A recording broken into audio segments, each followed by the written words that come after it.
Tara guys, tuloy na tayo. So ayun nga no, parang dati sa tingin natin nandun lang sa Banawe yung magagandang rice terraces no, and ayun, surprise dito sa Mountain Province, ang ganda din ng rice terraces nila. So nung 2022 guys na ride natin, dapat dediretso na din ako dito no, from Banawe. Kasi ilang kilometers na lang naman nandito na tayo sa Mountain Province, 'di ba? Pero ngayon nga, kahit sabihin na nating 20 plus kilometers lang, pero yung daan naman kasi pasigsag-sigsag, 'di ba? Kaya parang ang hirap din. And may emergency din that time. So kailangan nating umuwi. So okay lang, at least ngayon, 'di ba? Wow. Ingay ni sir. So ayun nga, at least ngayon, 'di ba? Talagang may time tayo to explore. And dito tayo naka-dedicate. So dire-diretsuhin lang natin, guys. Tuloy-tuloy lang. Medyo may sadness or loneliness lang din talaga from within, no? Kasi yun nga, halos wala tayong nakasalubong, kasabay, and solo lang natin, no? So talagang yung kalsada feeling sobrang haba, endless, ganon. Ayun guys, may nakikita akong rice terraces na naman. So ayan, nasa kaliwa natin, no? Puro greens.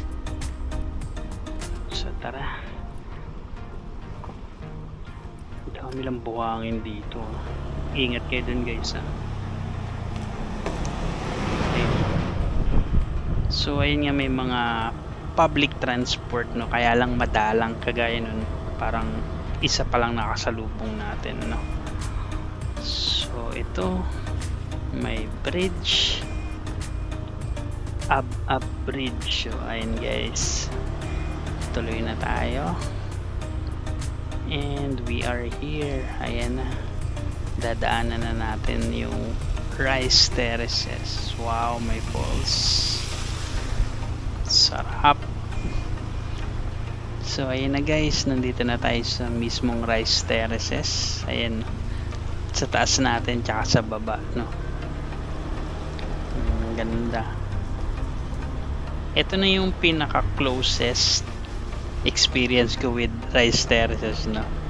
Pero nung last ride nakadaan din tayo sa ganito, kaya lang parang maikli lang yun masyado eh. Ito talagang nandito kay, tsaka para mahaba siya guys. Ang ganda, hindi natin papalagpasin to, kailangan nating ma-drone to guys. Grabe, no, rinig na rinig yung splash ng tubig, no. Tapos ganyan kagandang panahon, tapos greens, tsaka masarap yung hangin kahit mainit. So ayan, hanap lang tayo ng spot makapag drone tayo, no. So I think dito pwede na dito. Ayan, tara. Hey guys, welcome dito sa Rice Terraces sa Mountain Province. Grabe guys, ang ganda ng timing natin, no, kasi green na green lahat. So tara, let's fly.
'di ba guys, ang ganda, ang perfect. Tapos yung dinadaanan natin, yung kalsada nasa rice terraces mismo, no. So I think ito yung pinaka closest na experience ko sa rice terraces, no. Pero itong mga rice terraces na to parang modern, no. Medyo bato-bato na.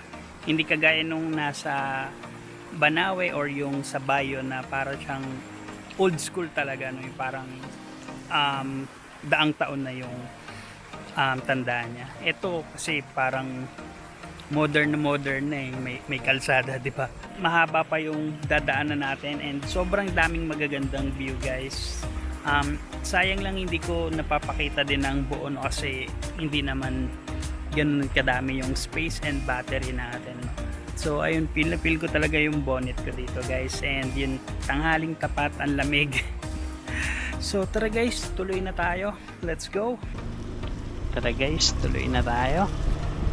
O diba, sobrang ganda guys ng dinadaanan natin dito sa Mountain Province. Kaya yung mga riders dyan, kung mag-ride kayo North Luzon Loop, daan din kayo dito kasi sobrang worth it.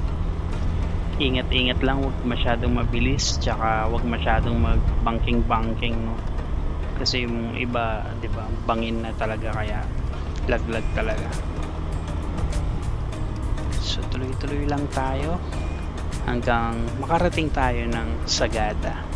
So yun talaga yung goal natin guys, Sagada. Actually wala rin naman talaga sa plano, no, basta yung goal natin ay ma-visit yung 4 na probinsya. So far ito yung una, Mountain Province. So meron pa tayong 3 ibang dadaanan na provinces. And ayun nga, no, the more provinces na napupuntahan natin, the more na mas sinusurprise tayo ng Pilipinas na wow, ang ganda pala dito. And yung dating nakikita mo lang sa pictures, sa social media, di ba? Mas maganda pala in person. So tara, tuloy-tuloy lang. Kita-kits sa Sagada. Let's go.